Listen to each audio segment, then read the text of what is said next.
By request, this is my wristwatch collection as of April 2016.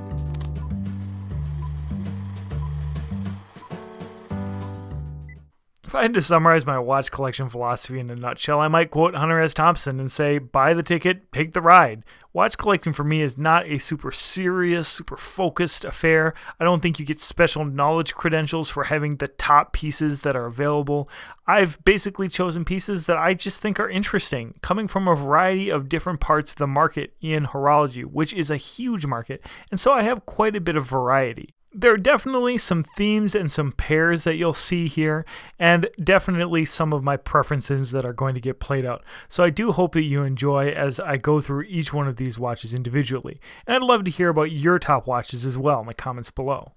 My first watch, of course, this is my Hamilton Kaki mechanical, a watch I've owned for nearly 5 years. A hand-winding watch, and I love that experience of hand-winding a watch. Of course, it's nice and thin as well, not having the rotor.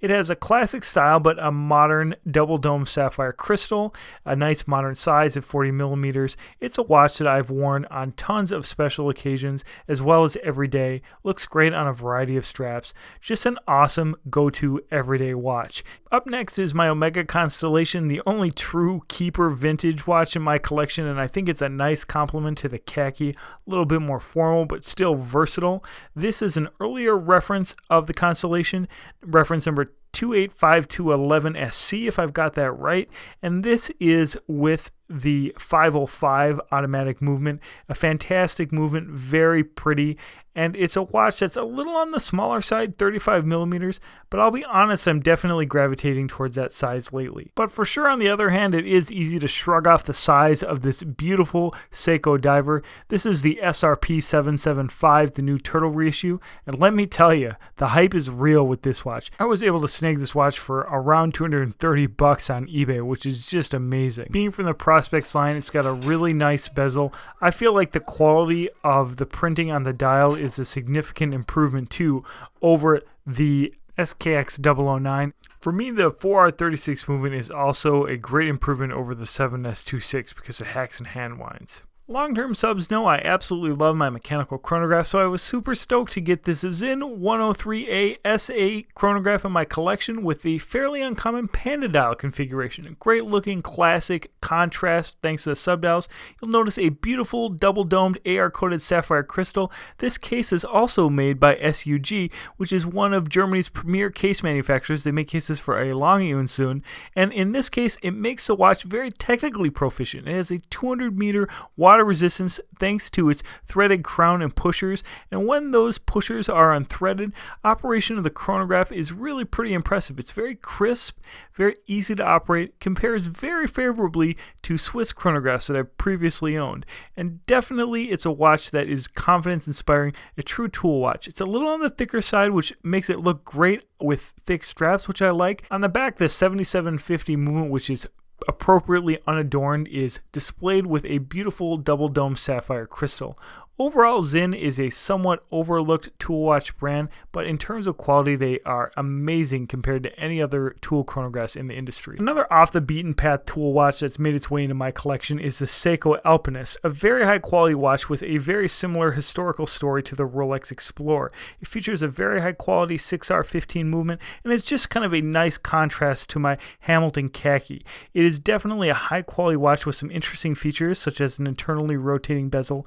There's no doubt this is kind of a busy watch with a lot of things going on, especially in the dial design, so I'm still trying to take that all in, but I've been wanting to try this out, so I'm glad to have it for the time being. This Aviate Hawker Hurricane is just one of the fun watches in my collection.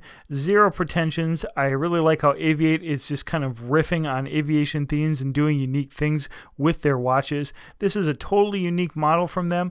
I love the spinning rondrel design in the sub-seconds dial, which is up at the 12 o'clock indice. It's just a fun, interesting offbeat watch that, for the price, makes this watch a pretty easy one to keep.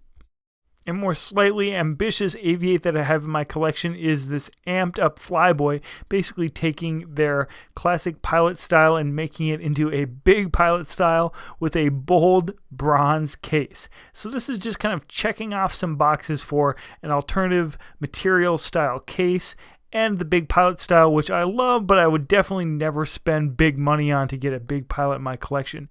This might seem kind of random, and it definitely was not planned by me, but this watch sort of reminds me of the Hulk version of the Alpinist. This Martenero Ascent is a very fresh, clean take on the sports watch from another microbrew brand that I'm excited about. Quality case design throughout, really serious design chops on the dial, and of course it has great lume. This is another nice automatic watch at the sub $1,000 price point, coming in at 38mm with 20mm lugs. It's another great complement to some of my other three-hand sports watches.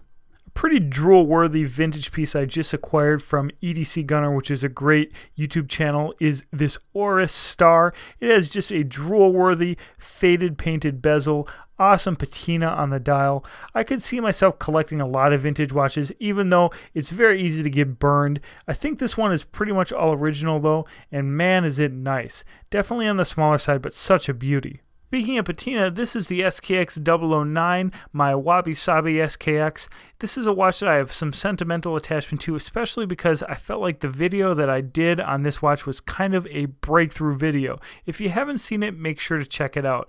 I would say that compared to the Seiko Turtle here, it's not as nice of a watch, objectively speaking, but honestly, these are both great watches, and they actually complement each other really nicely in the collection, and I'm happy to have them both. So here's the big watch set all together. I've got my chronographs, my dive watches, a couple sporty or rugged three-handers, my vintage watches, and finally a couple green dialed watches. You know, just kind of mixing things up. Sooner or later, I will definitely be getting to some of the watches that I have not already reviewed.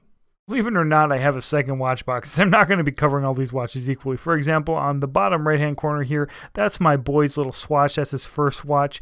Up on the top is the watch that I was first given, an old Bulova. That's my wife's watch here, a smaller Hamilton Kaki. Here is a watch that I recently got for you. This is a Cornish Heritage. This is a very finely crafted, yet affordable kind of dressy style of watch. They're absolutely killing it on social media, and I was just so curious about the watch that I actually asked them to send it to me.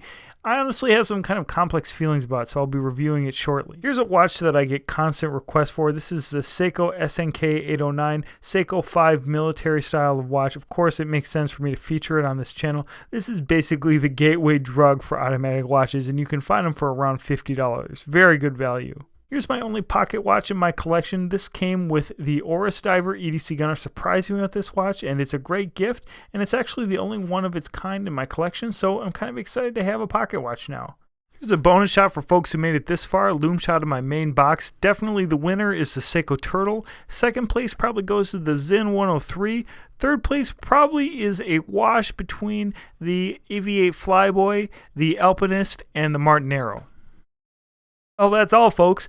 I'll do another video on grails and goners in my collection, but let me know what you liked in the meantime. If you enjoyed this video, please make sure to leave me a thumbs up below. If you're new to the channel, I'd invite you to become a subscriber. And as always, thanks a lot for your time.